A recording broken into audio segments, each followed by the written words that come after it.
तो दोस्तों आपका स्वागत है। दोस्तों आज की वीडियो में हम गणित की एक बहुत ही अच्छी पहेली के बारे में जानेंगे। तो दोस्तों पहेली क्या कहती है, मेरे पास कुल 100 रुपए थे। इन 100 रुपए का मैंने दो तरफ हिसाब लिखा हुआ है, एक तरफ खर्च का हिसाब लिखा हुआ है, एक तरफ बचत का हिसाब लिखा हुआ है। ठीक है दोस्तों, अब 100 रुपए में से मैंने 40 खर्च कर दिए तो मेरे पास कितने बच गए, 60 रुपए बच गए। ठीक है दोस्तों, 60 रुपए में से मैंने 30 रुपए और खर्च कर दिए तो मेरे पास बच गए 30 रुपए। अब 30 रुपए में से 18 और खर्च करने के बाद मेरे पास बच गए 12 रुपए। ठीक है, तो लास्ट में हमने 12 रुपए और खर्च कर दिए। ठीक है दोस्तों, तो बचत क्या बची है हमारे पास, 0। ठीक है, अब खर्च को अगर जोड़ते हैं, खर्च वाली लाइन को अगर जोड़ते हैं तो यहाँ पर हमारे पास बनते हैं 8 और 2 10, हासिल 1 हासिल था और 4 ये 5 और 3 8 और 2 10। तो अब खर्च वाली लाइन का जोड़ आता है हमारे पास 100 रुपए। ठीक है, जो कि हमारे पास कुल 100 रुपए थे, तो और खर्च वाली लाइन का जोड़ भी 100 रुपए आ गया। ठीक है दोस्तों, अब बचत वाली लाइन का जोड़ अगर हम करते हैं तो ये बनता है 2 और यहाँ पे बनता है 6 और 3 9 और 1 10। तो दोस्तों यहाँ पर ये 102 बन रहा है। यहीं पर सबसे बड़ा कंफ्यूजन है कि यहाँ पर तो खर्च वाली लाइन में तो 100 रुपए आ रहा है और बचत वाली लाइन में 102 रुपए कैसे आ रहा है। ठीक है दोस्तों ये पहेली आपको उलझाने के लिए, आपको कंफ्यूज करने के लिए ही बनाई गई है। इस पहेली को हल करते हुए आपको सिंपल सी बात याद रखनी है कि खर्च का और बचत का कोई भी कंपैरिजन नहीं हो सकता। अगर हम इन दोनों का कंपैरिजन करेंगे तो वो बिल्कुल ही इलॉजिकल होगा।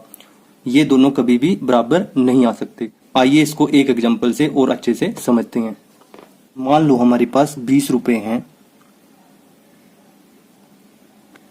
कुल कितने रुपए हैं हमारे पास, 20 रुपए हैं। ठीक है दोस्तों, अब एक तरफ हम खर्च का हिसाब लिख देते हैं जैसे हमने यहां पे लिखा था, एक तरफ बचत का।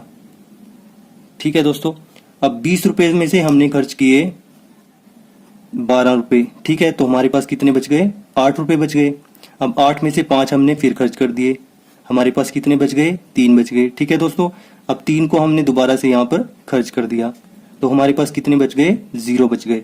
अब इन दोनों को जोड़ते हैं तो हमारे पास यहाँ पर कितना आएगा, 12 और 5 17 और 3 20 आ जाएगा। ठीक है दोस्तों, तो खर्च का हिसाब तो बिल्कुल सही आ रहा है और यहाँ पर बचत का हिसाब क्या आएगा, 8 और 3 11। ठीक है दोस्तों, यहाँ पर बचत का हिसाब 11 आ रहा है, यहाँ पर 20 आ रहा है, दोनों बराबर नहीं आ रहे। दोस्तों यहाँ पर भी खर्च का हिसाब 20 आया, बचत का हिसाब 11 आया, दोनों अलग अलग आए, दोनों बराबर नहीं आए जैसे पिछले एग्जाम्पल में था। ठीक है दोस्तों, तो इसका सिंपल सा मतलब ये हुआ कि खर्च और बचत का कोई संबंध नहीं है, कोई रिलेशन नहीं है।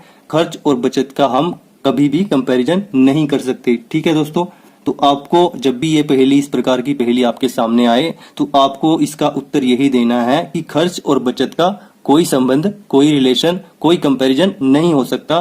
दोस्तों यहाँ पर हमारे पास कुल कितने पैसे थे और हमने खर्च कितने किए उसका तो संबंध है, पर खर्च की गई राशि का और बचत का कोई संबंध, कोई कंपैरिजन नहीं हो सकता। ठीक है दोस्तों, आइए इसको एक एग्जांपल से और अच्छे से समझ लेते हैं। दोस्तों मान लो हमारे पास 10 मीटर की एक लकड़ी है। ठीक है दोस्तों, ये एक लकड़ी है हमारे पास, उसमें से हम कुछ काट देते हैं, काटा और ये बचत। ठीक है, ऐसे लिख देते हैं।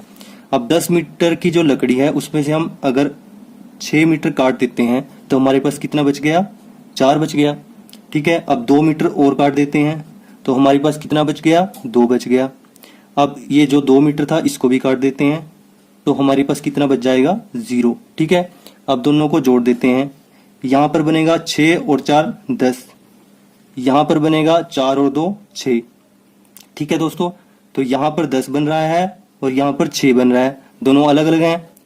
पिछले एग्जांपल्स की तरह ही यहां पर इस लाइन में तो बन रहा है 10 और इस लाइन में बन रहा है 6। ठीक है, अब काटा गया जो पार्ट है उसका और जो कुल हमारे पास लकड़ी थी वो, उन दोनों का तो संबंध बनता है, पर काटे गए पार्ट का और बचत का कोई संबंध नहीं बनता। यानी खर्च का और बचत का यहाँ पर भी कोई संबंध नहीं है। आपको सिर्फ इस कॉन्सेप्ट को याद रखना है कि जो हम खर्च कर रहे हैं उसका और जो बचत बच रही है उसका कभी भी कोई रिलेशन नहीं बनता, कोई संबंध नहीं बनता। इन दोनों का कंपैरिजन भी बिल्कुल गलत है। ठीक है दोस्तों, संबंध केवल कुल राशि का और खर्च की गई राशि का बनता है। खर्च की गई राशि और बचत का कभी भी कोई संबंध या रिलेशन नहीं बनता। ठीक है दोस्तों, आई होप आपको ये पहेली या बच्चे से समझ में आ गई होगी। जब भी आपके सामने इस टाइप की पहेली आएगी तो आपको सिर्फ यही उत्तर देना है। अगर आपको ये वीडियो अच्छी लगी तो वीडियो को लाइक करना, दोस्तों के साथ शेयर करना, चैनल पर नहीं हो तो चैनल को सब्सक्राइब जरूर कर लेना। Thanks for watching.